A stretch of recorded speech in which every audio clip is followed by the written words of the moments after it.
What is electromagnetic spectrum? Electromagnetic spectrum is the distribution of electromagnetic radiation according to frequency or wavelength.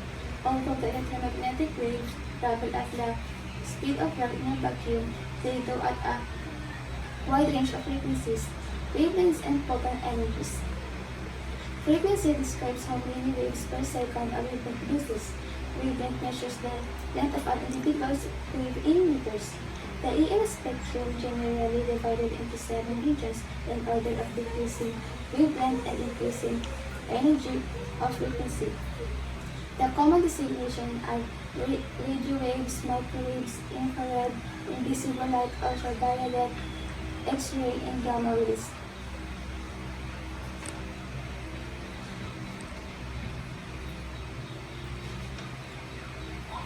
Radio wave.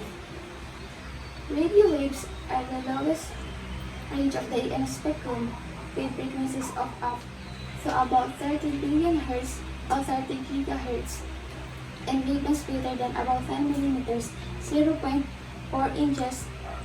Radio waves range in length from very big, like the size of a tall building, to small size like of a coin.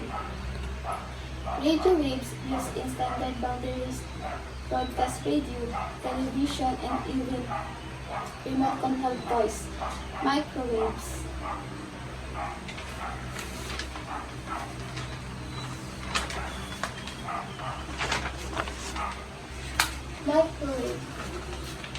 Microwaves fall in the range of the EM spectrum between radio and IR. They have frequencies from about 3 GHz up to about 30 trillion Hz or 30 THz, and wavelengths of about 10 millimeters, 0.4 inches, 100 micrometers, or 0.004 inches. Microwaves are widely used in modern technology, for example in point-to-point communication links, wireless networks, radar, and satellite.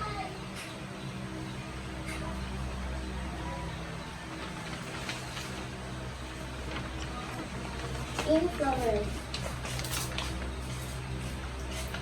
Infrared is the range of the EM spectrum between microwaves and visible light.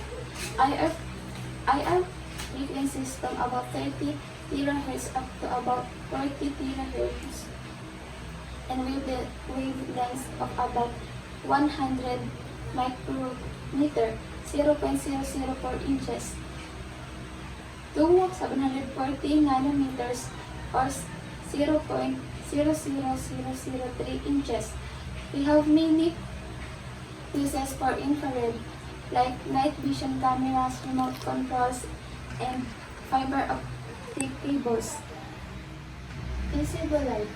Visible light found in the middle of the EM spectrum between IR and UV. It has frequencies of about 40 kHz and wavelengths of about 740 nanometers or 0.00003 inches to 380 nanometer, 0.00015 inches.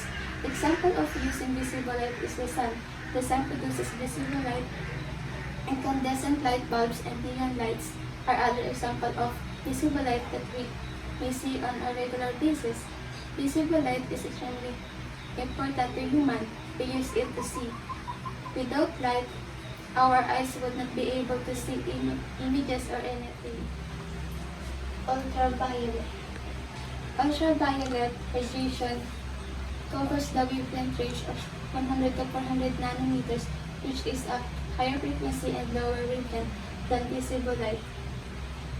UV radiation comes naturally from the sun, but it can also be created in artificial sources used in industry, commerce, and recreation. Uses for UV light included getting a suntan and hardening some types of dental filling. Ultraviolet rays can be used to kill microbes. Hospitals use UV lamps to sterilize surgical equipment and the air in surgical theaters.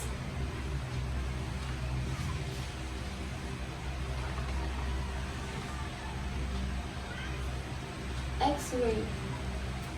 X-rays are types of electromagnetic radiation, probably most well known for the ability to see through a person's skin and reveal images of the bones beneath it.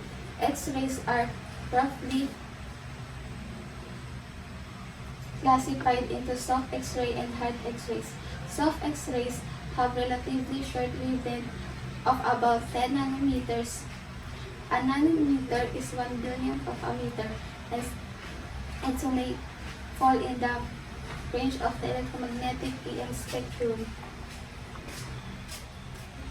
Between ultraviolet light and gamma rays, hard X-rays have wavelengths of about 100 picometers. A picometer is 1 trillionth of a meter. These electromagnetic waves occupy the same region of the EM spectrum as gamma rays are produced by atomic nuclei in one of 4 nuclear reactions. Other example of X-ray. X-ray also essential for luggage and passenger.